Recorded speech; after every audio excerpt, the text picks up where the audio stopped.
Halo semuanya, perkenalkan kami dari kelompok 8 kelas PDKA. Anggotanya ada saya Kevin Jonathan Wijaya. Saya Billy Ferdinand Setiawan. Saya Yohanes Berkat Dian. Sekarang kami akan mempresentasikan rancangan aplikasi kami yang diberi nama Chemicals Detector. Topik yang kami pilih adalah aplikasi untuk mendeteksi zat-zat berbahaya yang ada di sekitar kita. Permasalahannya, yang pertama, kurangnya kesadaran akan bahaya kandungan benda-benda di sekitar kita. Ketika kita akan memakai atau mengonsumsi suatu barang, dan ketika memasak atau mencampur-campur bahan yang bisa jadi kandungan zat di dalamnya itu berbahaya. Kedua, banyaknya kasus-kasus yang pernah terjadi. Contohnya, kasus kopi sianida yang pernah terjadi di sebuah kafe di Jakarta. Kemudian kasus sate sianida yang baru-baru ini terjadi. Dan kasus penjualan bakso boraks dan lainnya. Tiga, menjaga kesehatan tubuh kita dari zat-zat berbahaya. Kita harus menjaga kesehatan kita dari produk-produk yang kita gunakan karena kita kurang mengenal kandungan dan bahayanya, mulai dari produk makanan, minuman, produk kecantikan, kebersihan, rumah tangga, dan lain-lain. Penyebabnya, pertama, ketidaktahuan kita akan bahaya dari barang yang kita pakai, karena bisa saja kandungan barang yang kita pakai bersifat berbahaya dan merusak bagi tubuh kita, apalagi jika kita salah cara memakainya. Bahaya zat juga tergantung dari kadar yang masuk atau kena ke tubuh kita. Kedua, penjual yang mencampur barang dagangannya dengan bahan berbahaya. Karena ada saja penjual yang nakal karena ingin membuat makanan jualannya menjadi awet dan lebih enak. Padahal zat yang ditambahkan itu berbahaya bagi tubuh manusia. Akibat kita menjadi khawatir dan was-was ketika akan memakan atau menggunakan sesuatu. Apakah makanan yang kita buat atau kita beli ini aman atau tidak untuk kesehatan kita? Apakah produk kecantikan yang dipakai mengandung bahan yang berbahaya atau tidak? Buat kan tubuh kita menjadi rusak karena zat-zat berbahaya yang masuk ke tubuh kita bisa membuat kita menjadi sakit atau bahkan meninggal. Ada yang efeknya jangka pendek langsung terasa akibatnya, ada juga yang jangka panjang karena kita keseringan konsumsinya, lama-lama baru kerasa.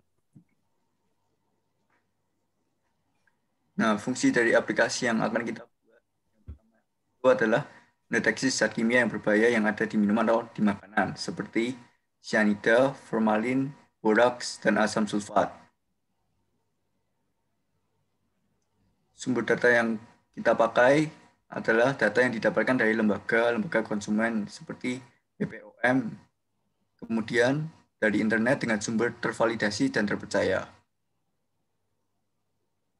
Nah, data yang digunakan yang pertama adalah cyanida. Cyanida adalah senyawa yang di dalam ilmu kimia digolongkan dalam grup cyano. Gugus aktifnya terdiri atas satu atom karbon C yang berikatan rangkap 3 dengan satu atom hidrogen. Tepatnya, cyanida adalah gugus aninon. Yang kedua adalah formalin. Formalin adalah larutan yang tidak berwarna dan baunya sangat menusuk. Di dalam formalin terkandung sekitar 37% formaldehid dalam air. Biasanya ditambahkan metanol hingga 15% sebagai pengawet. Selain itu, formalin juga dikenal luas sebagai bahan pembunuh hama dan banyak digunakan dalam. Sejauh ini, pemanfaatannya tidak dilarang, tetapi setiap pekerja yang terlibat dalam pengangkutan dan pengolahan bahan ini harus ekstra hati-hati mengingat resiko yang berkaitan dengan bahan ini sangat besar. Yang ketiga adalah boraks. Boraks adalah campuran dari garam mineral konsentrasi tinggi yang dipakai dalam pembuatan beberapa makanan tradisional, seperti karak dan gendar. Boraks menjadi bahan pembersih, pengawet kayu, antiseptik kayu, dan juga pengontrol kecoa. Boraks tidak aman dikonsumsi sebagai makanan dalam dosis berlebihan, tetapi penggunaan boraks dalam dosis yang tinggi sebagai komponen dalam makanan sudah meluas di seluruh dunia.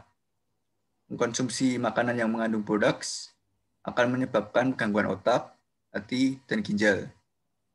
Dalam jumlah yang banyak, boraks menyebabkan demam, anuria, koma, merangsang sistem saraf pusat, menimbulkan depresi, apatis, sianosis, tekanan darah, kerusakan ginjal, pingsan, dan kematian. Yang terakhir adalah asam sulfat. Asam sulfat merupakan asam mineral yang kuat. Zat ini larut dalam air. Asam sulfat mempunyai banyak kegunaan dan merupakan salah satu produk utama industri kimia. Asam sulfat murni tidak dapat ditemukan secara alami di bumi karena sifatnya yang higroskopis. Walaupun demikian, asam sulfat merupakan komponen utama hujan asam yang terjadi karena oksidasi sulfur dioksida di atmosfer sehingga keberadaan air turun. Sulfur dioksida adalah produk sampingan utama dari pembakaran bahan bakar seperti batu bara dan minyak yang mengandung sulfur. Ini merupakan tampilan dari desain yang kami buat. Yang kiri sendiri ini ada alat detektor. Lalu ada stoknya juga. Ini merupakan tampilan dari aplikasi yang kami buat. Di dalam aplikasi tersebut, kita dapat memilih pilihan bahasa, menyediakan pilihan bahasa yang dapat digunakan, yaitu ada bahasa Inggris, Indonesia, dan Chinese. Lanjut. Ini merupakan tampilan setelah kita memilih bahasa yang akan kita gunakan. Lanjut. Nah, ini kalau berwarna hijau, ini berarti aman untuk konsumsi. Kalau berwarna merah, berbahaya. Ya, ini merupakan batas-batas aman sama batas tidak aman. Nah, ini alat detektor yang tadi. Nah, yang paling atas ini merupakan bagian yang akan dimasukkan ke dalam makanan atau minuman. Lalu yang berwarna putih, ini merupakan tombol on-off-nya. Nah, kalau nyala warna hijau, maka detektor tersebut sedang on atau dapat digunakan. Kalau merah berarti detektor tersebut mati. Lanjut. Ini merupakan tempat refill. Nah, yang merah ini merupakan bagian yang tadi yang dicelupkan dalam suatu makanan atau minuman. Nah, setelah dicelupkan, itu maka kita akan buang. Lalu diganti dengan yang baru agar steril. Nah, jika kita akan mendeteksi zat-zat yang ada di dalam makanan, maka kita akan start detect. Ini untuk memulai mendeteksi makanan atau minuman yang akan kita uji coba. Lalu jika kita sudah selesai atau ingin keluar dari aplikasi tersebut, maka tekan exit. Nah, kalau hijau ini menandakan bahwa makanan tersebut itu atau minuman itu layak untuk dikonsumsi atau tidak berbahaya. Kalau warna merah menandakan bahwa makanan atau minuman tidak layak dikonsumsi. Berarti makanan tersebut bahaya. Ini ada suatu contoh soal. Misal sebuah minuman kopi di suatu kafe mengandung cyanida 0,1%. Lalu borak 0%, formalin 0%, asam sulfat 1%. Ini maka akan menampilkan seperti ini. Karena cyanidanya ini lebih dari 0,0001%, maka akan berwarna merah. Berarti makanan tersebut mengandung cyanida.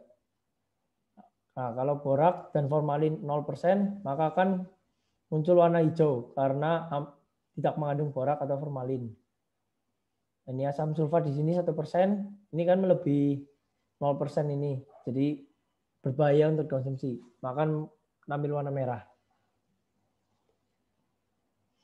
Kesimpulan dari aplikasi kami, aplikasi ini dirancang untuk mendeteksi zat-zat berbahaya yang ada di makanan atau minuman di sekitar kita. Aplikasi ini dapat digunakan ketika kita ingin mengonsumsi makanan atau minuman. Semoga dengan adanya aplikasi ini dapat membantu dan meminimalisir kasus-kasus keracunan zat-zat berbahaya. Terima kasih. Sekian presentasi dari kelompok kami.